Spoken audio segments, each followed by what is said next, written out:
The Book of Bible Stories by Tommy DePola. So far, we have done chapters 1 through 10. We are going to be doing chapter 11 today, and maybe 3 or 4 chapters. So I see we have one person, and once we get another person, we will start.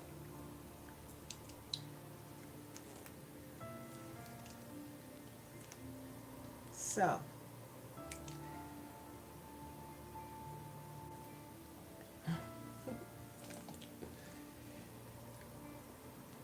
my hair is a little damp today, but the show must go on, doesn't it?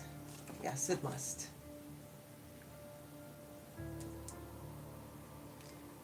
All right.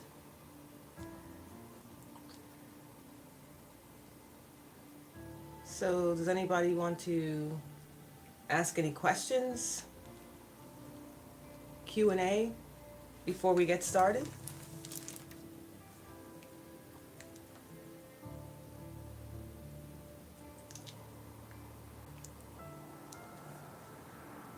So I will tell you that the Cherry Mahogany Channel, the content is generally 99.9% of the content is really meant for adults.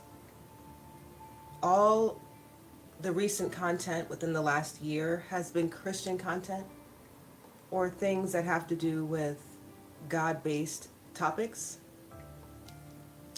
Even scapegoat and survivor topics. But I have been led to start this series, Bible Storytime. And yes, it's fine for adults to watch, but it's kid safe.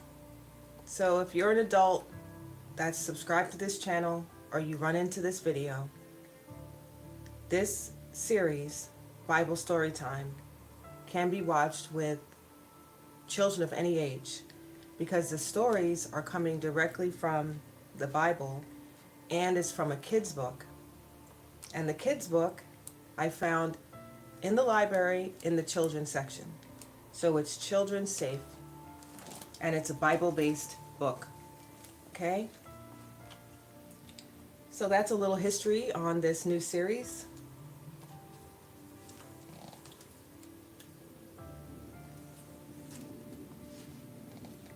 So since no one has any questions, I'm going to go ahead and get started on chapter 11.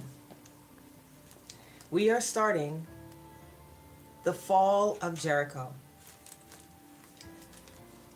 Now, 40 years of wandering in the wilderness. The Israelites crossed the Jordan River into the land God had promised them. But before they could settle in their land, they had to defeat their enemies and capture the cities. Now Jericho was tightly shut up because of the Israelites. No one went out and no one came in. Then the Lord said to Joshua, "See, I have delivered Jericho into your hands, along with its king and its frightening men. March around the city once with all of your armed men. Do this for 6 days. Have 7 priests carry trumpets of ram's horns in front of the ark. On the 7th day, march around the city 7 times with the priests blowing the trumpets."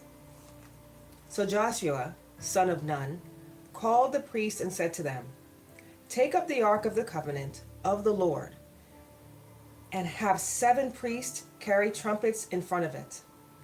And he ordered the people, "Advance, march around the city with the armed guard going ahead of the ark of the covenant and of the Lord. And the 7 priests carry trumpets in front of it." And he ordered the people, "Advance." So he had the ark of the Lord carried around the city, circling it once. Then the people returned to camp and spent the night there. On the second day, they marched around the city once and returned to the camp. They did this for 6 days. On the seventh day, they got up at daybreak and marched around the city 7 times in the same manner, except that on that day they circled it 7 times. The 7th time around, when the priest sounded the trumpet blast, Joshua commanded the people, "Shout, for the Lord has given you the city." When the trumpet sounded, the people shouted. And at the sound of the trumpet, and when the people gave a loud shout, the wall collapsed. So every man charged straight in, and they took that city. Then they burnt the whole city and everything in it, but they put the silver and gold and articles of bronze and iron into the treasury of the Lord's house. But Joshua spared Rahab, the prostitute, with her family and all who belonged to her, because she hid the men Joshua had sent as spies to Jericho, and she lives among the Israelites to this day. Now that was an interesting story. Talk about obedience and faith. So the walls of Jericho came tumbling down. Now we are on to chapter 12. Samson and his great strength. Samson led Israel for 20 years in the days of the Philistines. Sometime later, he fell in love with a woman in the valley of Sorek, whose name was Delilah. The rulers of the Philistines went to her and said, "See, if you can lure him into showing you the secret of his great strength and how we can overpower him, so we may tie him up and subdue him. Each one of us will give you 1,100 shekels, that's 28 pounds, of silver." So Delilah said to Samson, "Tell me the secret of your great strength and how you can be tied up and subdued." Samson answered her, "If anyone ties me with 7 fresh thongs that have not been dried, I will become as weak as any other man." Then the rulers of the Philistines brought her 7 fresh thongs that had not been dried, and she tied him with them.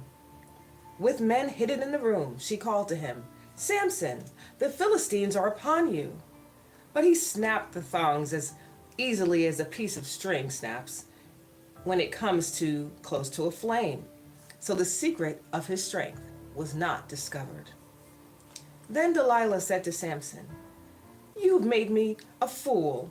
You lied to me. Come on now, tell me, how can you be tied?" He said, "If anyone ties me securely with new ropes that have never been used, I'll become as weak as any other man." So Delilah took new ropes and tied him with them. Then with men hidden in the room, she called to him, "Samson, the Philistines are upon you." But he snapped the ropes off of his arms as if they were threads. Delilah then said to Samson, "Until now, you have been making a fool of me and lying to me. Tell me how you can be tied." He replied, "If you weave 7 braids of my head into the fabric of the loom and tighten it with a pin, I'll become as weak as any other man." So while he was sleeping, Delilah took 7 braids of his head, wove them into the fabric, and tightened it with the pin. Again, she called out to him, "Samson, the Philistines are upon you."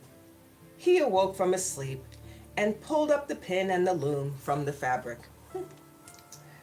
Then she said to him, "How can you say you love me when you won't confide in me? This is the 3rd time you've made a fool of me and haven't told me the secret of your great strength." With such nagging, she prodded him day after day until he was tired to death. So he told her everything. no razor has ever been used on my head, he said, because I've been a Nazarite, set apart to God since birth. If my head were shaved, my strength would leave me, and I would become as weak as any other man. When Delilah saw that he had told her everything, she sent the words to the rulers of the Philistines. "Come back once more. He's told me everything," she said. So the rulers of the Philistines returned with the silver in their hands. Having put her to sleep on her lap, she called a man to shave off the 7 braids of his hair, and so began to subdue him, and his strength left him. Then she called, "Samson, the Philistines are upon you." He awoke from his sleep and thought, "I'll go out as before and shake myself free." But he did not know that the Lord had left him. Then the Philistines seized him, gouged out his eyes, and took him down to Gaza. Binding him with bronze shackles, they set him to grinding in the prison. But the hair on his head began to grow again after it had been shaved. Now the rulers of the Philistines assembled to offer a great sacrifice to Dagon their god, and to celebrate, saying, "Our God has delivered Samson, our enemy, into our hands." While they were in high spirits, they shouted, "Bring out Samson to entertain us." So they called Samson out of the prison, and he performed for them. When they stood him among the pillars, Samson said to the servant who held his hands, "Put me where I can feel the pillars that support the temple, so that I may lean against them." Now, the temple was crowded with men and women. All the rulers of the Philistines were there. And on the roof, there were about 3,000 men and women watching Samson perform. Then Samson prayed to the Lord, "O sovereign Lord, remember me. O God, please strengthen me one more time, and let me, with one blow, get revenge on the Philistines for my 2 eyes." Then Samson reached toward the 2 central pillars on which the temple stood. Bracing himself against them, his right hand on one and his left hand on the other, Samson said, "Let me die with the Philistines." Then he pushed with all his might, and down came the temple on the rulers and all the people that were in it. Thus he killed many more when he died than while he lived. And that's the tale, the true story of Samson. That's one of my favorite stories in the Bible, actually, because it's never over until God says it's over. Remember that. Now, the last story for today. We are going on to chapter 13. This is about Naomi and Ruth. In the days when the judges ruled, there was a famine in the land, and a man from Bethlehem in Judah, together with his wife and 2 sons, went to live for a while in the country of Moab. The man's name was Amalek, and his wife's name was Naomi. And the names of his 2 sons were Mahlon and Chilion. They were Ephrathites from Bethlehem of Judah. And they went to Moab and they lived there. Now, Elimelech, Naomi's husband, died, and she was left with her 2 sons. They married Moabite women, one named Orpah, and the other Ruth. After they lived there for about 10 years, both Mahlon and Chilion were killed Oh, they died, I'm sorry.